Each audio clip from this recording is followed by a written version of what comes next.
So you join me today back up at Super Spray, and we've got the 308 up on the ramp so we can have a look and assess the damage. So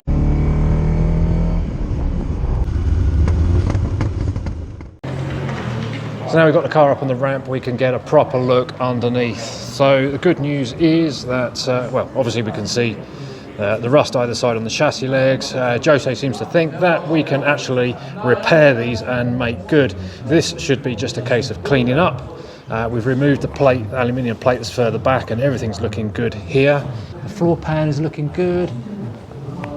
And coming back further in the car, again, all the chassis and everything is looking nice and solid, which is good news. So while we sit around waiting for the car to come back from the welders, I thought I'd run through some history. Now, this car was ordered through Maranello concessionaires here in the UK on the 7th of September 1979. It was ordered in right-hand drive in Nero over Crema. So for those of you who don't speak Italian, that is black with a cream interior. There were a few optional extras: air conditioning, wide wheels, front spoiler, and fog lights with flasher facility. Air conditioning is still in the car. Wide wheels have obviously at some point been replaced with the compomotives that are on there now. Front spoiler, as you know, we're just in the process of changing.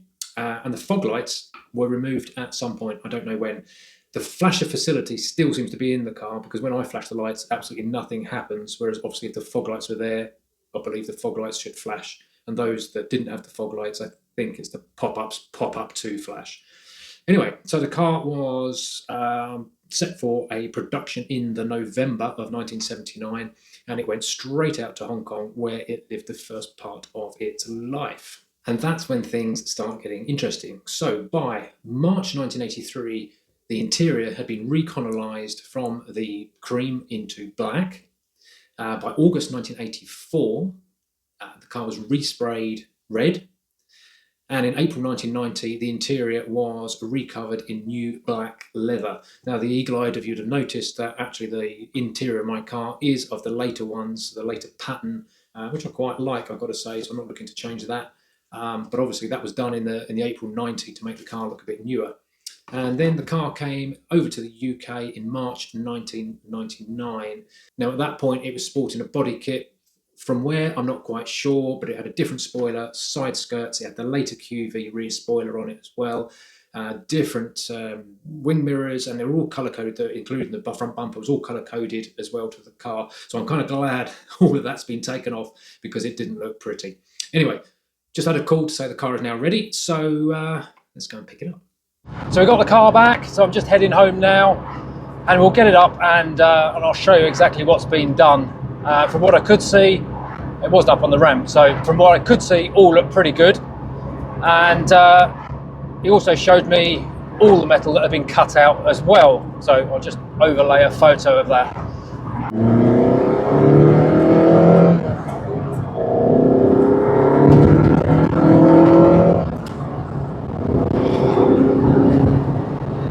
After 20 years, I still love the sound of this car.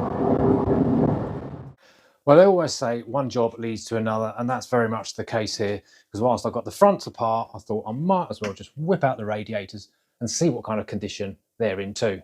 So first up, we've got the aircon rad. Obviously you can see there's a little bit of red overspray there where the front spoiler was sort of repaired in the past, but this is the rad that's most exposed to any sort of debris throwing up, and it's made of lots of very fine aluminium fins, I guess. This is the top. It looks as though it's quite well damaged here. There's lots of little chunks coming out of it as well where things have hit it. Same goes for the bottom. But once we flip it around, the back actually doesn't look too bad. The front of the cooling rad is protected by the AC rad, so this front area here actually looks in pretty good nick. There's a couple of areas in each of the corners where rust is starting to attack, but overall this side doesn't look so bad. And it's a similar story on the back side as well. Just down here is a little bit that's sort of worn away, but overall it's looking pretty good. While the radiators are out, we've got a bit more access to the fans here. So it looks like they're held in with these clamps, so just loosen them and then they're going to slide in that direction. So it appears that you can't actually remove the fans whilst the radiators are in situ. So while they're away being refreshed, you might as well get these out and give them a looking over as well. This one seems to spin freely enough. This one, not so much. I mean, they both work, but while we've got the access, we might as well get them out. So when I first picked up the car, the most I could see, because all of this area was open, was this here, which all looks fantastic. And while they had the car, they have treated all of these cross members as well. But these were, or are, heavily pitted, and there was a lot of surface rust. So I want to make sure I clean that up and actually give it a bit of a rust treatment before giving it another coat of paint. And I'll do the same back here as well. While we've got all this exposed, I'm just going to give it all a clean up. If there's any rust as well, let's get it treated whilst we're in here. Again, while we've got the rads out, I can give this aluminium plate here and the tops of these cross members and the side panels. And then these brackets here are actually the brackets that sort of hold the radiator in place. Now, these normally have a rubber sitting in it just to keep any vibration out. But as you can see, there's a lot of surface rust there where moisture has got trapped between the rubber and the metal. So that needs a good clean, rust treatment and a lick of paint. So I've now removed the two aluminium cooling pipes that connect onto the radiator, which actually travel through and connect onto these two via short rubber sections. Now these two run through the chassis. This one has got a rubber sleeve in it, which it stops or minimises any movement and knocking. This one, however, does not.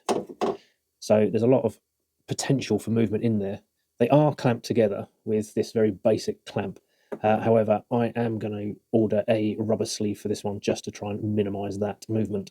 Sitting next to those is what looks like just a junction for all the brake pipes coming through. Now on the top of that there is an electrical connection.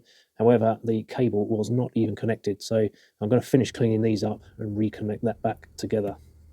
Now I've spent a fair few evenings now underneath the car trying to clean up the metal. I have scraped a huge pile of stuff. This is the water that's just come off of what I've cleaned up down the back there.